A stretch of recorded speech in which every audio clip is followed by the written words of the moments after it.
baru dihirupkan aina ya. Kado ngecek bubur. Ngecek bubur dia kayak dia. Kayak bubur orang gitu. Jadi cek aja le tante bubur mah.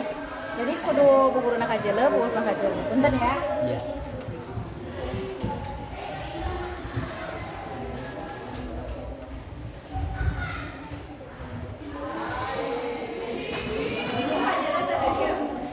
Aja lah, Bu.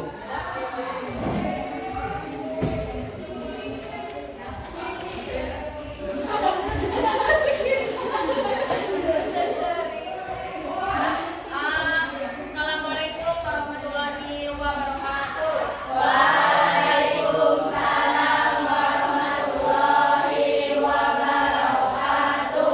Oke, sebelum pembelajaran dimulai, marilah kita untuk berdoa terlebih dahulu. Silakan ketua kelas. Ada, gantinya siapa wakilnya? Ada juga. Bisa. Silakan siapa yang lainnya? Doa mulai.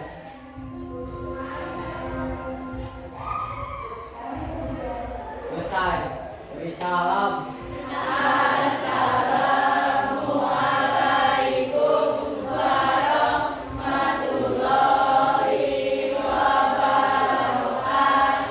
Waalaikumsalam warahmatullahi wabarakatuh. Selamat pagi semua.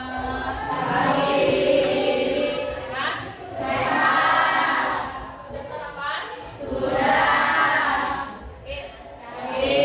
Sudah jajan? Belum. Nanti jajan ya, jajan sendiri.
kemerdekaan ada periodenya lagi, di mana saat itu ya kemerdekaan kita juga mau direbut lagi oleh Belanda. Nah, di sini semangatnya beda lagi. Semangat saat itu adalah semangat untuk mempertahankan kemerdekaan.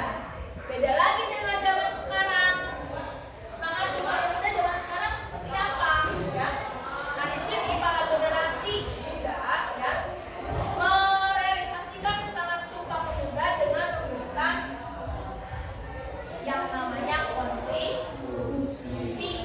Apa itu kontribusi? Tahu nggak? Kontribusi artinya apa? Kontribusi itu sama aja dengan kita memberikan sesuatu. Dalam kaitannya memberikan sesuatu kepada negeri ini. Ya. Jadi apa yang sudah kamu berikan kepada negeri ini? Apa yang kamu berikan kepada bangsa ini? Sebuah prestasi kah atau sebuah masalah? Nah, di materi ini nanti kita akan bersama-sama, bukan bersama-sama ya, secara individu saja. Kita rencanakan apa yang akan kita berikan kepada negeri ini. Dimulai dengan mencari atau mengidentifikasi masalah terlebih dahulu. Ya. Kalau kita kan lingkupnya masih dalam lingkup sekolah. Jadi untuk mengidentifikasi masalahnya berarti hanya di lingkungan sekolah saja. Beda lagi nanti ketika kamu sudah hidup di masyarakat, berarti kamu mengidentifikasi masalah yang ada di masyarakat. Coba dilihat halaman 91. Ada sebuah pertanyaan seperti ini. Maka pertanyaan yang perlu kalian pikirkan adalah bagaimana merekonstruksi semangat Sumpah Pemuda di era reformasi. Tujuannya untuk memberikan kontribusi terbaik bagi bangsa dan negara Indonesia. Ya. Terus, seperti kalian ketahui masih banyak masalah yang perlu diselesaikan. Apakah di negara kita masih banyak masalah? Masih, ya, misal di lingkungan, dalam bidang lingkungan, kemudian di pendidikan, perekonomian masih banyak yang namanya kemiskinan. Terus dalam makanan masih banyak yang terkena gizi buruk. Itu masalah atau bukan? Masalah. Nah, terus bagaimana kontribusi kita terhadap masalah tersebut? Apa yang harus kita lakukan? Yaitu memberikan solusi. Solusinya seperti apa? Ya. Nah, dari solusi tersebut harus kita realisasikan. Gak mungkin kan solusi tidak diwujudkan. Cuma ngasih solusi tapi tidak diwujudkan. Itu yang akan kalian kerjakan hari ini, ya. Mengidentifikasi masalah tersebut di sekitar lingkungan sekolah saja. Apa yang kalian temukan? Masalah apa saja yang kalian temukan yang masih ada di sekolah ini? Boleh yang berkaitan dengan lingkungan, boleh terkait dengan pembelajaran, ataupun terkait dengan siswa-siswinya. Kalau lingkungan sudah jelas ya, apa masalah yang ada di sini. Pembelajaran juga misalnya apa? Bu, sini masih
himbauan yang bertemakan dampak negatif membuang sampah sembarangan yang bisa menyebabkan bencana alam, pencemaran udara, dan pengurangan pemakaian plastik sekali pakai yang bisa menyebabkan bencana alam.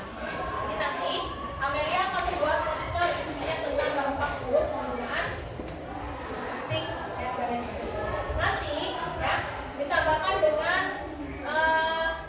apa ini radok ya, di mana tidak hanya poster yang disediakan tapi juga untuk tempat sampahnya ada yang anorganik dan ada yang organik. Yang anorganik terutama plastik, botol, terus sedotan ya itu kan tidak bisa terurai secara langsung. Nah di sini kita bisa mendaur ulang sampah-sampah anorganik menjadi barang-barang yang berguna. Seperti itu. Jelas ya? Ada